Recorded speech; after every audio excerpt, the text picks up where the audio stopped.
They laughed when I lost my job, until I revealed what was hidden in the software. The conference room buzzed with the kind of forced cheerfulness that only corporate layoffs could inspire.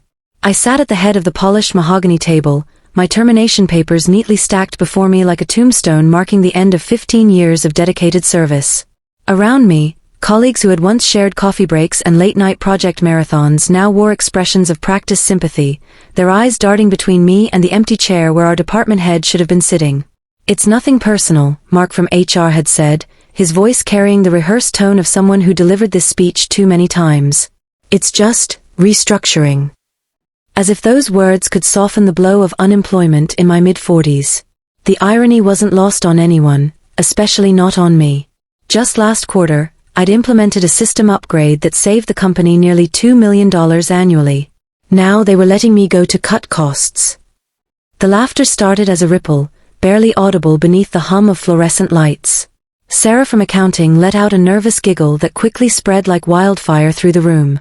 Soon, even Tom, my supposed best friend in the department, joined in, his chuckles punctuated by knowing glances at others. Their amusement wasn't directed at me personally, but rather at the absurdity of the situation, how the most technically proficient person in the building was being shown the door while dozens of less skilled employees kept their positions. As I gathered my belongings, the whispers followed me down the hallway. "Remember when she spent 3 days debugging that server issue?" One voice hissed. "Yeah," another replied, "and she still insists on using that ancient text editor." Each comment was a paper cut, individually insignificant but collectively devastating. They didn't understand that my so-called eccentricities weren't signs of incompetence, but rather the hallmarks of someone who genuinely cared about doing things right. In the elevator, I caught a glimpse of myself in the mirrored walls. The reflection showed a woman whose carefully constructed professional identity was crumbling faster than she could process. My fingers tightened around the box containing my desktop plants and family photos, the only remnants of a career that had defined me for over a decade. The doors opened to the lobby, where security waited with that familiar cardboard box, the universal symbol of corporate rejection. Outside, the late autumn air bit at my cheeks as I walked to my car. The laughter still echoed in my ears, mingling with the sound of crunching leaves beneath my feet. It wasn't just the loss of income or the sudden void in my daily routine that stung the most. It was the realization that 15 years of expertise, dedication, and innovation meant nothing in the face of corporate bean counting. And yet, as I slid behind the wheel, something stirred within me, a spark of defiance that refused to be extinguished by their ridicule. The drive home felt like navigating through a fog of disbelief. Each traffic light seemed to mock my situation. Stop, go, stop again, the universe's cruel metaphor for my career trajectory. As I pulled into my driveway, the house that had always represented stability and achievement now loomed before me like an unanswered question. Inside, the silence was deafening, broken only by the rhythmic ticking of the grandfather clock in the hallway, a gift from my parents upon my promotion to senior systems architect. I moved through the rooms like a ghost, touching familiar objects that suddenly felt foreign. The framed certifications on the wall, the books lining the study shelves, the ergonomic chair at my home office desk, each item whispered reminders of a life that no longer existed. My hands trembled as I reached for my laptop, the machine that had been both my greatest ally and most faithful companion throughout my career. Its familiar hum as it powered up provided small comfort against the rising tide of anxiety. The first night was the hardest. Sleep eluded me as I lay in bed, staring at the ceiling while my mind replayed every moment of humiliation from the day. The laughter had transformed into a chorus of doubts. Was I truly obsolete? Had I become so entrenched in my ways that I couldn't adapt to new technologies? These questions gnawed at me until dawn broke, painting the room with pale morning light that did little to illuminate answers. Day 2 brought a different kind of challenge. The emptiness of time stretched before me like an uncharted ocean. I found myself wandering from room to room, unable to settle on any task. The pile of unread novels on my nightstand seemed frivolous, the garden outside too messy to tackle, and the job search websites too overwhelming to contemplate. Instead, I gravitated toward my home office, drawn by habit more than purpose. There, amidst the organized chaos of cables and monitors, I discovered something unexpected. During my final weeks at the company, I'd been working on a side project, a sophisticated algorithm designed to detect anomalies in financial transactions. What had started as a personal challenge to improve fraud detection efficiency had evolved into something far more complex. The code, meticulously documented across multiple notebooks and digital files, represented months of after-hours dedication. At the time, I justified it as professional development, but now it stood as a testament to my passion for problem-solving. As I reviewed the project, a strange sensation washed over me. The initial shame of losing my job began to transform into something else, a growing awareness of the unique perspective I possessed. While others might see a middle-aged woman made redundant by corporate restructuring, I recognized someone who had spent years developing specialized knowledge. The software I'd been building wasn't just lines of code. It was a manifestation of everything I'd learned about system vulnerabilities, human behavior patterns, and technological blind spots. This realization sparked a chain reaction of thoughts. The company's decision to terminate me wasn't just about cost-cutting. It revealed fundamental flaws in their approach to talent management and technological innovation. They had dismissed me precisely because I represented the kind of deep, institutional knowledge that couldn't be easily replaced or automated. Ironically, this very characteristic that made me seem expendable was what gave me true value. The more I examined my situation, the clearer it became that my termination wasn't just a personal setback, it was symptomatic of larger issues within the industry. Companies were increasingly prioritizing flashy new technologies over proven expertise, chasing trends rather than investing in sustainable innovation. My departure hadn't been an isolated event, but part of a broader pattern of undervaluing experienced professionals who understood the nuances of complex systems. By the third day, the initial shock had crystallized into something more profound. The laughter that had haunted me now sounded hollow, revealing not my inadequacies but theirs. Those who had ridiculed my termination failed to grasp that the real danger lay not in keeping me employed, but in losing the insights only someone with my depth of experience could provide. The software project waiting patiently on my hard drive wasn't just a technical achievement, it was proof that true innovation often comes from understanding what lies beneath the surface of apparent efficiency. The turning point came on the fourth morning, as I sat at my kitchen table nursing a cup of coffee. The local newspaper lay open before me, its business section dominated by headlines about yet another corporate scandal involving financial irregularities. As I read through the details, patterns emerged that resonated deeply with my own observations during my years in the industry. The article described sophisticated schemes that had gone undetected for months, despite supposedly cutting-edge monitoring systems in place. My mind raced back to the countless hours I'd spent poring over transaction logs, analyzing patterns that others dismissed as noise. I remembered the subtle irregularities I'd noticed but couldn't quite prove, the tiny discrepancies in timing, the almost imperceptible variations in data flow that had set off alarm bells in my intuition but lacked concrete evidence to support them. At the time, I'd chalked these observations up to paranoia, assuming that if something were truly wrong, the company's state-of-the-art detection systems would have flagged it. But now, separated from the corporate environment and its inherent biases, I saw these memories in a different light.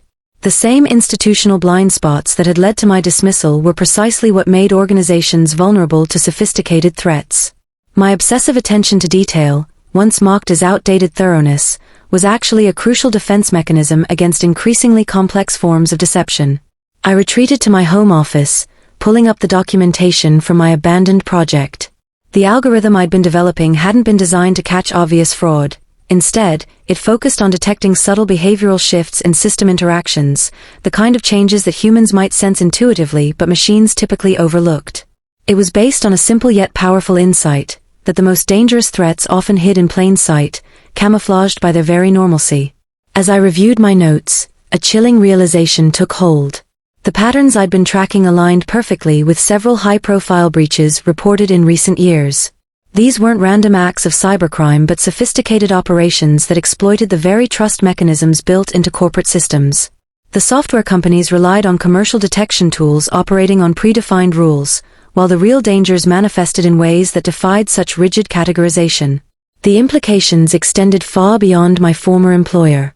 Every major corporation, every financial institution, every government agency running on similar systems was potentially vulnerable to these kinds of subtle, adaptive threats.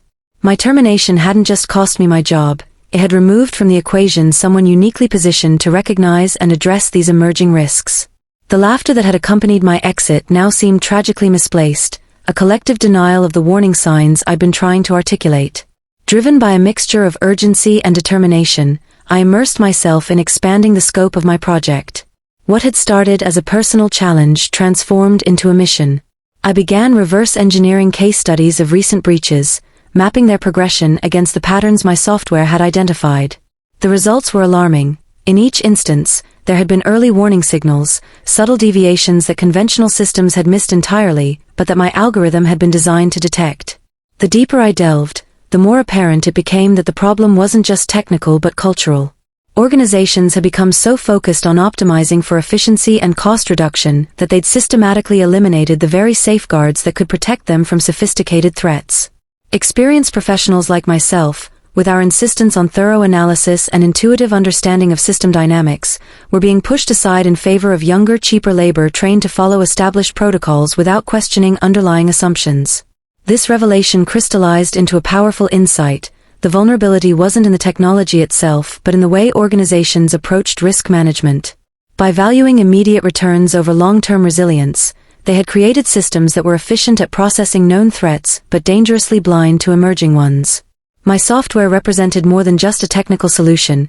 It embodied a fundamentally different approach to understanding and managing complex systems.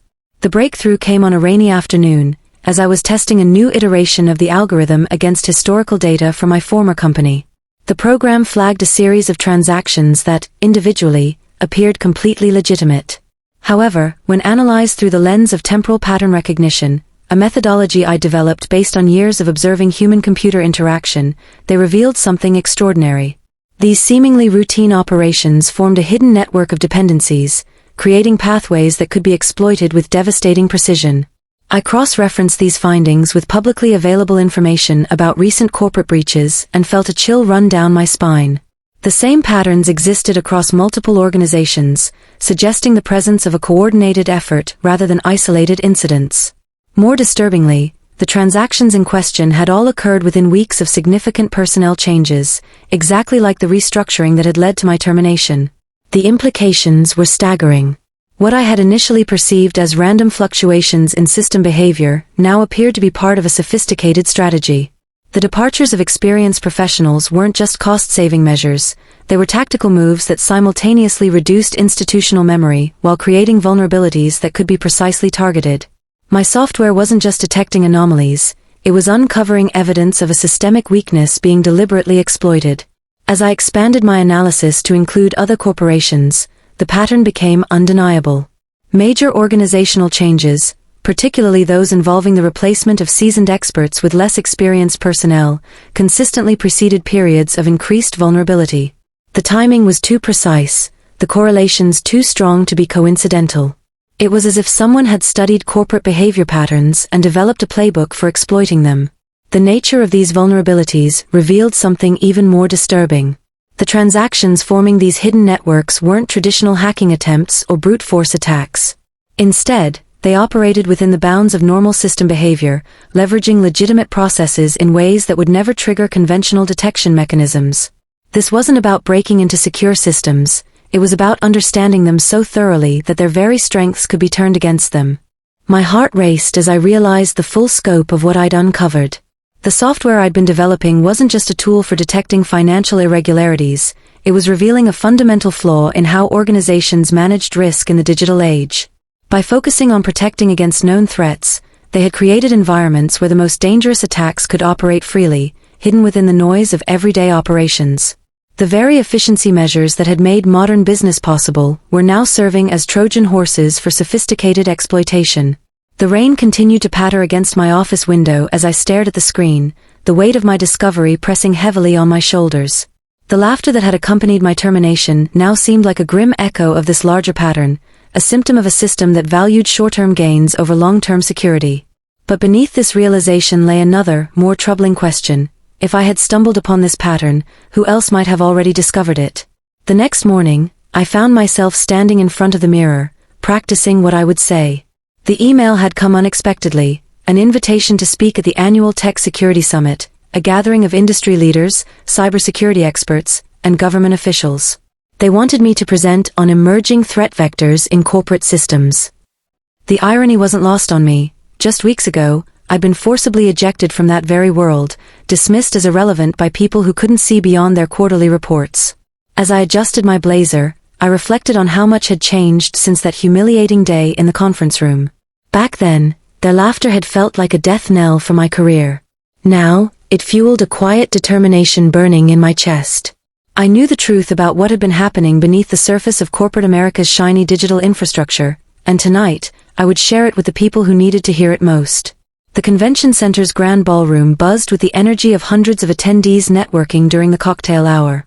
Crystal chandeliers cast elegant light across elegantly dressed professionals exchanging business cards and discussing the latest industry trends. I recognized several faces from my former company, including Mark from HR, who now looked distinctly uncomfortable as he spotted me across the room. Word had spread about my presentation topic, and the curious glances told me they were wondering how far I would go in airing what they assumed were sour grapes. Taking a deep breath, I stepped onto the stage as the MC introduced me. The spotlight felt warm on my face, a stark contrast to the cold reception I'd received during my termination. As I connected my laptop to the projector, I noticed the audience composition: senior executives, government regulators, journalists, exactly the people who needed to understand the gravity of what I discovered. The room fell silent, save for the soft hum of the projector warming up. "Good evening," I began, my voice steady despite the adrenaline coursing through my veins. "When I received your invitation to speak today, I'll admit I hesitated. Not because I doubted the importance of this message, but because I wondered if anyone would listen to someone who was recently deemed expendable by their own organization." A few nervous chuckles rippled through the crowd, but I pressed on. "You see, we've been looking at security threats all wrong. We've been so focused on building higher walls that we've forgotten to examine what's already inside our systems." I brought up the first slide, a heat map of transaction patterns that immediately drew gasps from the audience. This isn't a theoretical model. These are actual patterns from multiple Fortune 500 companies, including my former employer. What you're seeing here isn't a breach attempt, it's something far more insidious. I watched as comprehension dawned on several faces, particularly among the cybersecurity experts who recognized the significance of what they were viewing. The software I developed doesn't look for threats. It looks for changes in system behavior that deviate from established norms. What I discovered was that these deviations often precede major security incidents by weeks or even months. I advanced to the next slide, showing the correlation between personnel changes and emerging vulnerabilities. We've been treating security as a technical problem when it's fundamentally a human one. When we eliminate experienced professionals in favor of efficiency, we're not just cutting costs, we're removing the very safeguards that could prevent catastrophe. A murmur spread through the audience as I revealed the extent of the pattern. Industry veterans exchanged knowing glances, while younger professionals furiously took notes. I could see the moment when the implications clicked for many of them, the realization that their own companies might be vulnerable in ways they'd never considered. The atmosphere shifted from casual interest to tense focus as I outlined how sophisticated actors could exploit these weaknesses. "Let me be clear," I continued, my voice gaining strength. "This isn't about individual competence or corporate restructuring. It's about recognizing that our obsession with optimization has created blind spots in our defenses. The same efficiency measures that boost our bottom line also make us predictable, and predictability is a vulnerability." I paused, letting that sink in before delivering the most crucial part of my presentation. What my software revealed goes beyond individual transactions or isolated incidents. It exposed a systemic issue. We've created environments where the most dangerous threats can hide in plain sight, operating within the parameters of normal system behavior. These aren't hackers breaking in, these are operators who understand our systems better than we do, using our own efficiency against us. The room fell completely silent as I displayed the final piece of evidence, a timeline showing how major breaches across different industries followed identical patterns of personnel changes and system adjustments. Several audience members audibly gasped as they recognized their own company's names among the data points. I could see the exact moment when the pieces clicked together for many of them, the realization that what had happened to me wasn't an isolated incident but part of a larger, more concerning trend. As I concluded my presentation, the tension in the room was palpable.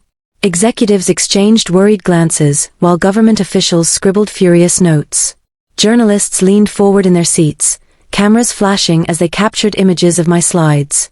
The transformation in the audience's demeanor was remarkable, from skeptical curiosity to urgent concern. I could see the beginnings of understanding dawn on their faces, the same realization that had struck me in my home office, that the very systems designed to protect us had become our greatest vulnerability. When I finished speaking, The silence lasted several heartbeats before erupting into a storm of questions. Hands shot up across the room, and I knew I had their attention, not just as a speaker, but as someone who had uncovered a truth they could no longer ignore.